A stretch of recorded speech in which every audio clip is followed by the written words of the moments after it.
अस्सलाम वालेकुम viewers, welcome back to my channel. Hope you all are doing well. अल्हम्दुलिल्लाह मैं भी बिल्कुल ठीक हूँ। तो आज मैं बना रही थी बोंग पाए और साथ में मैं चाय पी रही थी और मैंने सोचा इसकी भी आपके साथ थोड़ी सी शेयर की जाए। मौसम देखे अल्हम्दुलिल्लाह आज धूप निकली है थोड़ी थोड़ी और बहुत अच्छा मौसम हो गया है। काफ़ी दिनों के बाद धूप निकली है। तो मेरी एक बहुत प्यारी दोस्त है, उन्होंने कहा था कि मुझे बोंग पाए बना दें और बीफ का मगज़। तो ये मेरे लिए दोनों चीज़ें फ़र्स्ट टाइम पहला एक्सपीरियंस था, लेकिन अल्हम्दुलिल्लाह बहुत अच्छी बनी।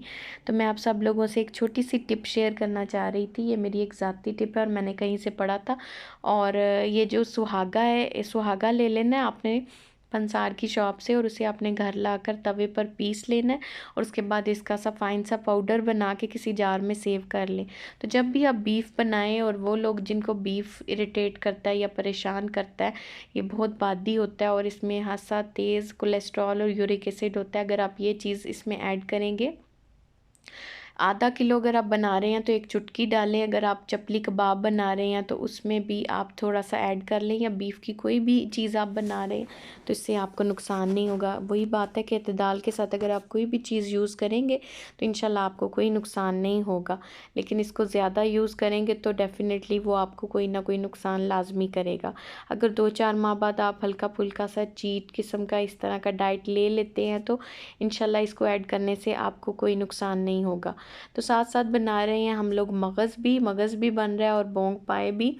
आप क्लिप्स देख सकते हैं और मैं आपके साथ कुछ मीठी मीठी सी कोई गपशप कर लेती हूँ। तो मैं आज ये सोच रही थी कि हम लोग तमाम लोग जो हैं वो अपनी माँ की जो होती है, माँ की मोहब्बत को बहुत हाईलाइट करते हैं। हम खुद माएँ, जब अब माएँ बनती हैं तो हमें ऐसा लगता है कि हम भी अपने बच्चों से बहुत प्यार करते हैं और पता चलता है कि माँ, कहती हैं ना माँ माँ होती है। लेकिन एक छोटा सा मुझे कॉन्फ्लिक्ट है कि माँ की मोहब्बत तो वाकई ही इसका कोई ऑल्टरनेट नहीं हो सकता। ज़ाती तौर पे बंदे को पता है कि वाकई जो माँ होती है माँ होती है, लेकिन जो बाप होता है ना वो भी एक्चुअली में बाप होता है। बाप जैसी हस्ती भी कोई दूसरी नहीं होती, और जो बाप की कुर्बानी है ना उसको डिनाई नहीं करना चाहिए। अनफॉर्चुनेटली, अनलकीली कुछ ऐसे मर्द हैं जिनकी इररिस्पॉन्सिबिलिटी की वजह से या कुछ ज़िंदगी में बैड एक्सपीरियंस होते हैं जिसकी वजह से बाप की हस्ती को ख़राब कर दिया जाता है या उस तरह से हाईलाइट नहीं किया जाता और ये कहा जाता है कि माँ माँ है, माँ माँ है।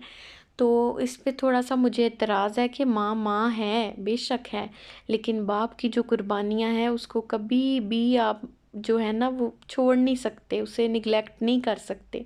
अल्लाह ताला ने वालिद को जो है वो ऐसी हस्ती बनाया है कि ये जो कभी भी अपने बच्चों के साथ वर्तन नहीं करती, अपनी बीवी के साथ अपनी ज़ात को माइनस कर कर, अपनी ज़िंदगी को माइनस कर कर, अपना सब कुछ लुटा के अपने बच्चों के लिए, अपनी बीवी के लिए वो दिन रात मेहनत करता है। और फाइनेंशली जो है वो पैसा कमा के लाना सबसे बड़ी बात है। हमारी ज़िंदगी का जो सबसे मेन हिस्सा है ना, सबसे ज़रूरी और बेसिक चीज़, वो फाइनेंशली प्रॉब्लम्स ही हैं। और उनको कौन बीट करता है, कौन डेली एक्सपेंडिचर्स हमारे पूरे करता है, कौन हमारे एक्सपेंसेस पूरे कर रहा है, वो हमारा बाप है।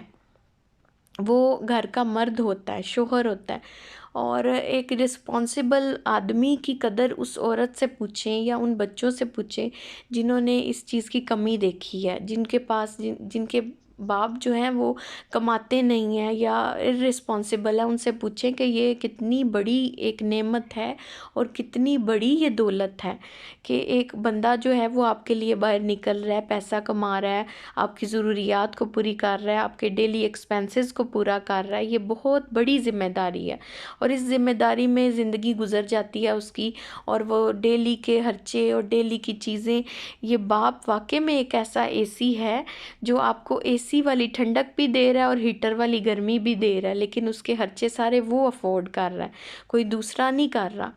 और फिर भी वो इन रिटर्न अपने बच्चों से कभी कुछ डिमांड नहीं करता, कभी कुछ नहीं चाहता।